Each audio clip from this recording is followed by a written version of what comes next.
CRDA సమావేశంలో AP ప్రభుత్వం పలు కీలక నిర్ణయాలు తీసుకుంది. 2024 జూన్ 12 నుంచి ల్యాండ్ పోలింగ్ కి భూములు ఇస్తున్న రైతులకు కౌలు 40,000 రూపాయలు ఇచ్చేందుకు సిఆర్డీఏ అథారిటీ ఆమోదం తెలిపింది. భూములు ఇచ్చినప్పటి నుంచి 10 ఏళ్ల పాటు అమల్లో ఉండబోతుంది. అలాగే ప్రతి ఏటా జరీబు భూమికి ఎకరాకు 5,000, మెట్ట భూమికి ఎకరాకు 3,000 పెంచేందుకు ఆమోదం తెలిపింది.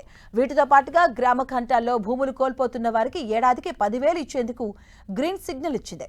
కొత్తగా పోలింగ్ జరుగుతున్న గ్రామాల్లో భూములిచ్చే రైతు కుటుంబాలకి రుణమాఫీ చేసేందుకు అథారిటీ నిర్ణయించింది. జనవరి 6వ తేదీ 2026 లోపు తీసుకున్న వారికి అమలు చేయాలంటూ నిర్ణయించింది. అలాగే అమరావతిలోని 25 టౌన్షిప్లలో ఒక్కో టౌన్షిప్లో తప్పనిసరిగా ఒక ఇంటర్నేషనల్ స్కూల్ ఉండేలా చూడాలని సీఎం ఆదేశించినట్లుగా మంత్రి నారాయణ తెలిపారు.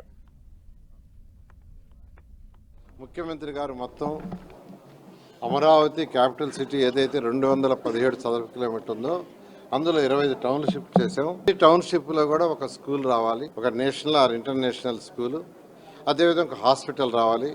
ప్రతి 27లో కూడా కనీసం ఒకటి వచ్చేటట్టుగా నేషనల్ ఇంటర్నేషనల్ ఉన్న వాళ్ళని కన్సల్ట్ చేసి వాటిని చేయమని యాక్చువల్గా ఈరోజు ఆదేశించారు. సీడ్ యాక్సెస్కి ఏదైతే ఉందో ల్యాండ్ అక్విజిషన్ పెట్టున్నాం 12.5 ఎకరాలు.